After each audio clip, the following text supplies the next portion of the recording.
नमस्कार दोस्तों, आप सभी का एक बार फिर से स्वागत है मेरे इस चैनल पे। दोस्तों उम्मीद करता हूँ आप सभी अच्छे होंगे। दोस्तों हम हर वीडियो में कुछ न कुछ नया सीखते हैं, तो आज के इस वीडियो में हम शुड और शुड हैव का प्रयोग सीखेंगे। दोस्तों हो सकता है इसका प्रयोग आप पहले से जानते होंगे।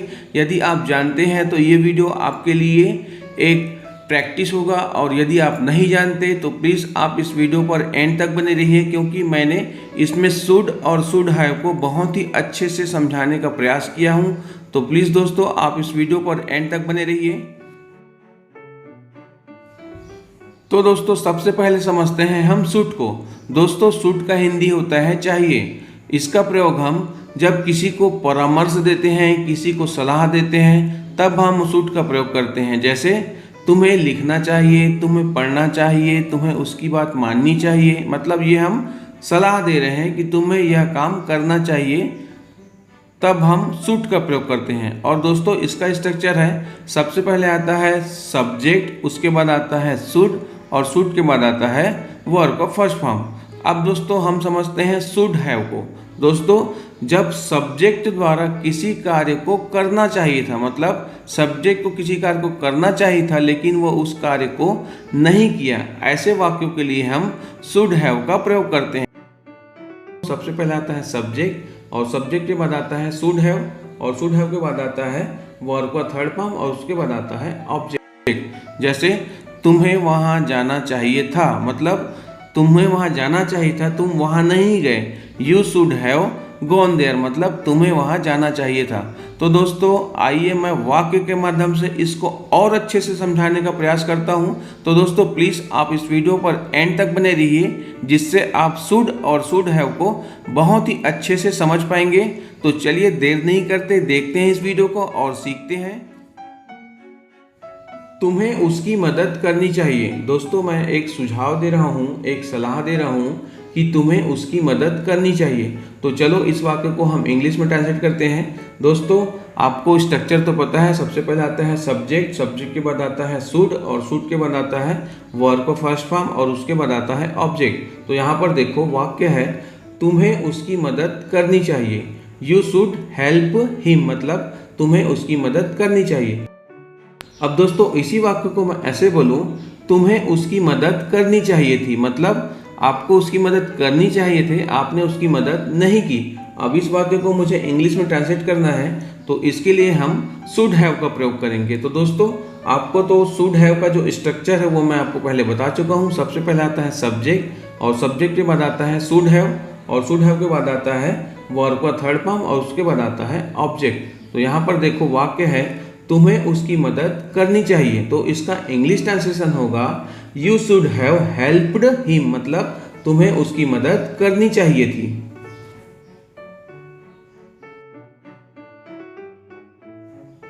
तुम्हें एक पत्र उसे लिखना चाहिए। दोस्तों यहाँ पर देखो मैं आपको सुझाव दे रहा हूँ, मैं आपको परामर्श दे रहा हूँ कि तुम्हें एक पत्र उसे लिखना चाहिए।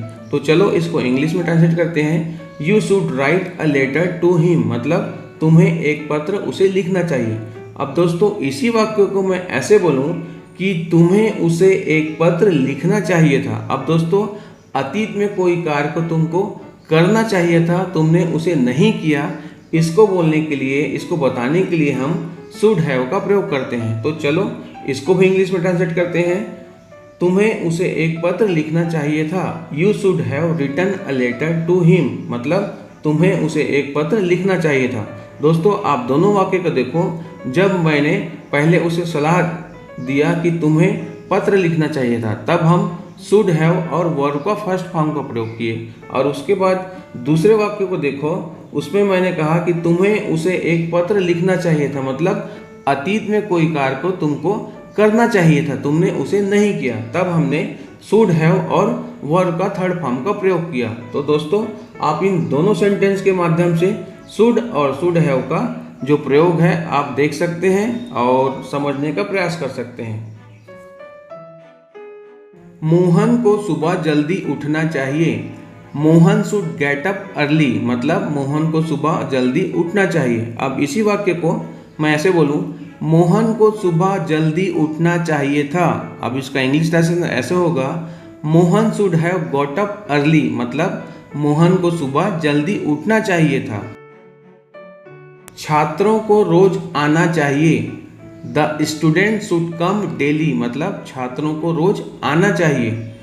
छात्रों को रोज आना चाहिए था। अब इसका इंग्लिश ट्रांसलेशन ऐसे होगा, the student should have come, मतलब छात्रों को रोज आना चाहिए। दोस्तों यहाँ पर देखो, सिंपल जो मैंने कहा कि छात्रों को आना चाहिए, तब हम शुड प्लस वर्ब का फर्स्ट फॉर्म का प्रयोग करेंगे। और जब मैंने कहा कि छात्रों को रोज आना चाहिए था, तब हम शुड हैव प्लस वर्ब का थर्ड फॉर्म का प्रयोग करेंगे। तो आप इन दोनों वाक्यों के माध्यम से शुड और शुड हैव का जो प्रयोग है आप इसमें देख सकते हैं और आप इसको सीख सकते हैं। तो आइए मैं और सेंटेंस के माध्यम से आपको और अच्छे से समझाने का प्रयास करता हूँ। उसे यह प्रश्न हल करने का प्रयास करना चाहिए। अब चलो इसको इंग्लिश में ट्रांसलेट करते हैं। She should try this some, मतलब उसे यह प्रश्न हल करने का प्रयास करना चाहिए। अब दोस्तों इसी वाक्य को मैं ऐसे बोलूं, उसे यह प्रश्न हल करने का प्रयास करना चाहिए था। अब इसका इंग्लिश ट्रांसलेशन ऐसे होगा, she should have tried this some, मतलब उसे यह प्रश्न हल करने का प्रयास करना चाहिए था।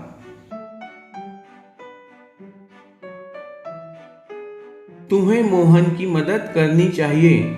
चलो अब इसको इंग्लिश में ट्रांसलेट करते हैं। यू शुड हेल्प मोहन, मतलब तुम्हें मोहन की मदद करनी चाहिए। अब दोस्तों इसी वाक्य को मैं ऐसे बोलूं, तुम्हें मोहन की मदद करनी चाहिए थी, मतलब आपको मोहन की मदद करनी चाहिए थी, आपने मोहन की मदद नहीं की। अब इस वाक्य को मुझे इंग्लिश में ट्रांसलेट करना है, तो इसका इंग्लिश ट्रांसलेशन ऐसे होगा, you should have helped Mohan, मतलब तुम्हें मोहन की मदद करनी चाहिए थी।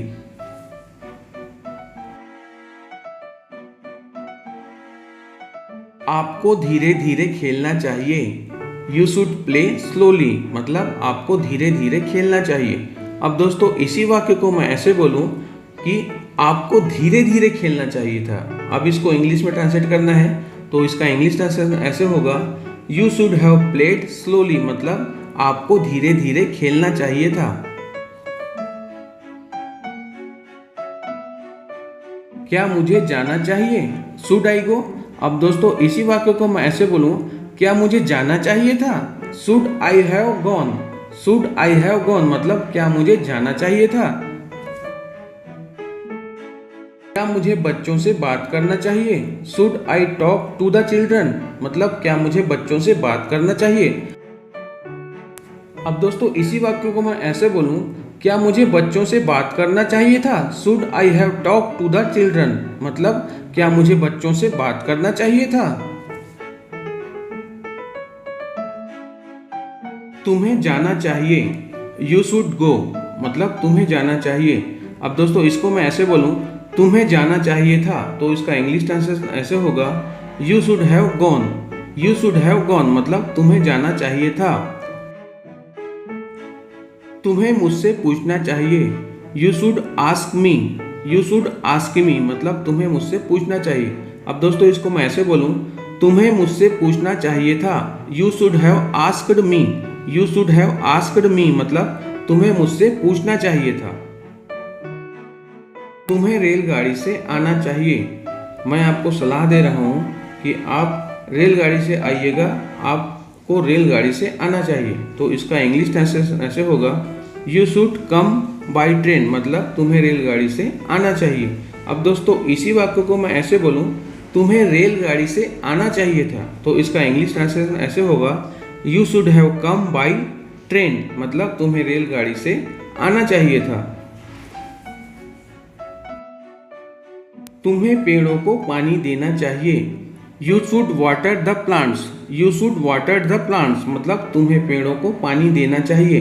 अब दोस्तों इसी वाक्य को मैं ऐसे बोलूं, तुम्हें पेड़ों को पानी देना चाहिए था, तो इसका इंग्लिश ट्रांसलेशन ऐसे होगा, you should have watered the plants. You should have watered the plant, मतलब तुम्हें पेड़ों को पानी देना चाहिए था। तुम्हें इस मीटिंग में उपस्थित रहना चाहिए। मैं आपको परामर्श दे रहा हूं कि तुम्हें इस मीटिंग में उपस्थित रहना चाहिए, तो इसका इंग्लिश ट्रांसलेशन ऐसे होगा, you should attend this meeting, मतलब तुम्हें इस मीटिंग में उपस्थित रहना चाहिए। अब दोस्तों इसी वाक्य को मैं ऐसे बोलूं, तुम्हें इस मीटिंग में उपस्थित रहना चाहिए था, मतलब तुम इस मीटिंग में उपस्थित नहीं थे, तुम्हें इस मीटिंग में उपस्थित रहना चाहिए था। तो इस वाक्य को बोलने के लिए हम शुड हैव का प्रयोग करते हैं। जैसे you should have attend this meeting, मतलब तुम्हें इस मीटिंग में उपस्थित रहना चाहिए था।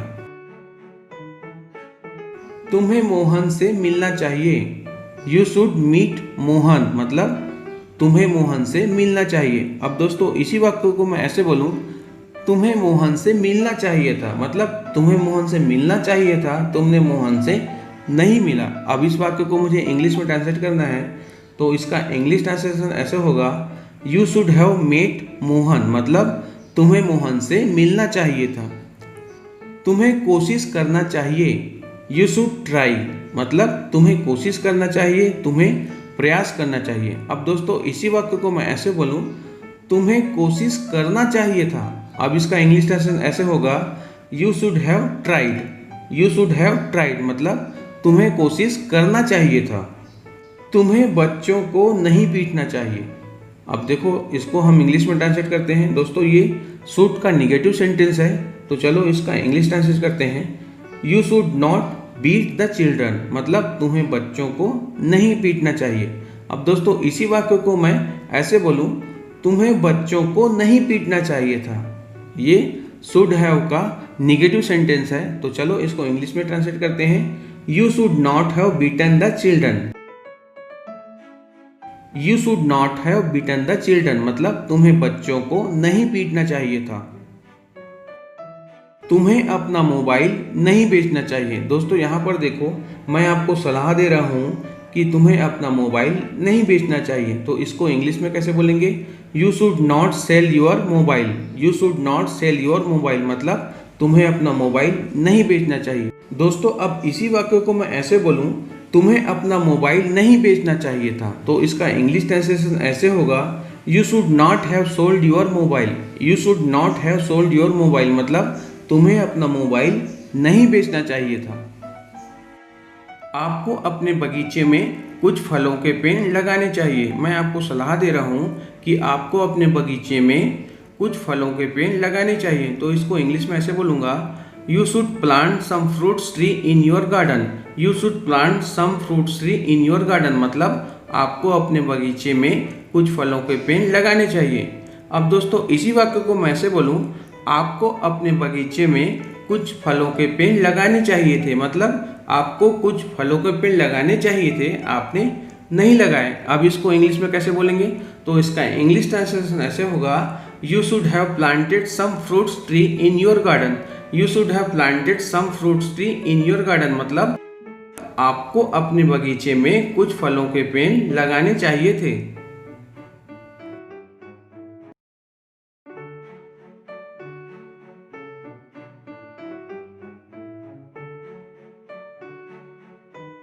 दोस्तों यदि मेरी वीडियो आपको अच्छी लगी तो प्लीज़ वीडियो को लाइक कीजिए, सब्सक्राइब कीजिए और अपने सभी दोस्तों को शेयर कीजिए।